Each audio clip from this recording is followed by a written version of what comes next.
Hello everyone and welcome back to WD18, the Watford fan channel. It's a bit of a different location as well because I'm actually filming this while down in Bristol. Jacob is a little bit ill today, under the weather, so I'm going to be doing the preferred lineup for you guys for Watford's fixture against Swansea tomorrow. Swansea had a pretty hefty 6-0 defeat to Liverpool in their last game, and so they're going to be looking to bounce back. But then Watford, we just beat Leicester 2-1, so obviously we're on a bit of a high at the moment. After not winning in 6 games in a row and only getting 1 point, that win was vital for us. So now, moving into this game, it has to be a win against a side that are bottom of the league. We bottled it last time against Palace when they were in the relegation zone and we gifted them points. We cannot do the same here to Swansea. So the team is going to be very similar to the team that Marco Silva put out against Leicester, seeing as if it ain't broke, don't fix it, as the saying goes. So we're going to start, obviously, with Aurelio Gomez in goal. He's not injured, made some brilliant saves against Leicester last game from corners, and he clearly deserves to start ahead of like Bachmann and Karnazes.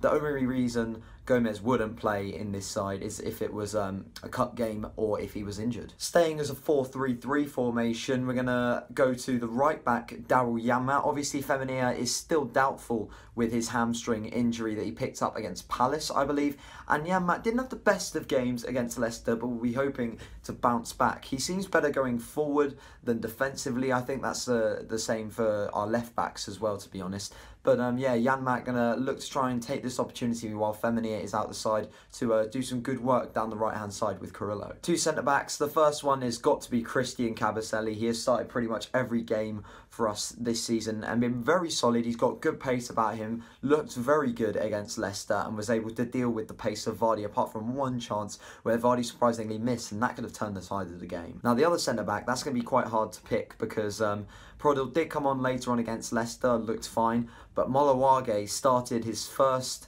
Premier League game for Watford. That's his first start. The only other time he played was against Swansea away in the 2-1 victory we had. So he scored. He seemed to cope with Vardy and Okazaki very well, so we're going to reward him here at WD18 with another predicted start, and I think Marco Silva will probably do the same. So yeah, moving on to left back, Marvin Ziegler is going to retain his place ahead of Jose Holebas. It's pretty much a no-brainer. Ziegler looks great going forward, got a wicked left foot and seems to be working well with Richarlison down the left while attacking. Still needs to work on things defensively, like we said about Janmaat, but still obviously doing well. Now in centre midfield, Will Hughes still looks to be out probably, so he probably won't be able to come into the side.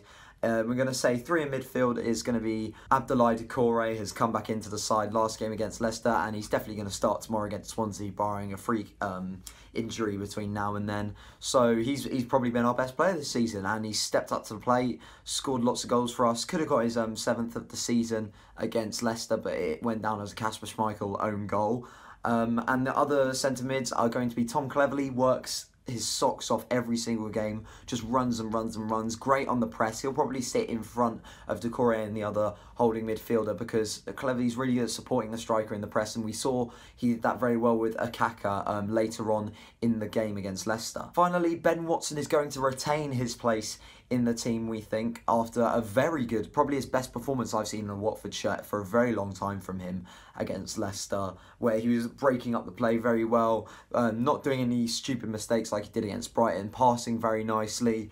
We managed to see him after the game going to his taxi and we congratulated him on his performance and he said thanks. So yeah, shout out Ben Watson. Now the 3 up front, we're going to go for Andre Carrillo, still out on the right wing. He's looked very dangerous, especially last game where he was actually nominated for Man the Match on the Watford FC Twitter. The Man the Match actually went to Aurelio Gomez in the end. There's not really a lot to be said about Carrillo at the moment. He's putting in work, he's doing good stuff. Hasn't really got a few goals, but Marco Silva did say that he's looking towards Carrillo now to step up and get some of the goals for the team. On the left wing, we are going to go for Richarlison, not Roberto Pereira, as he went off against Leicester. Apparently it was maybe not because of an injury, but his performances, Pereira's performances that is, have not been very good at all since he's come back from injury, and we think that's going to mean he's going to start on the sub bench. And so left wing, Richarlison going to go back from where he started at striker last game. He's going to go to left wing, where he's probably more comfortable. Richarlison did look fairly dangerous against Leicester, had 2 big chances which he missed both of them. One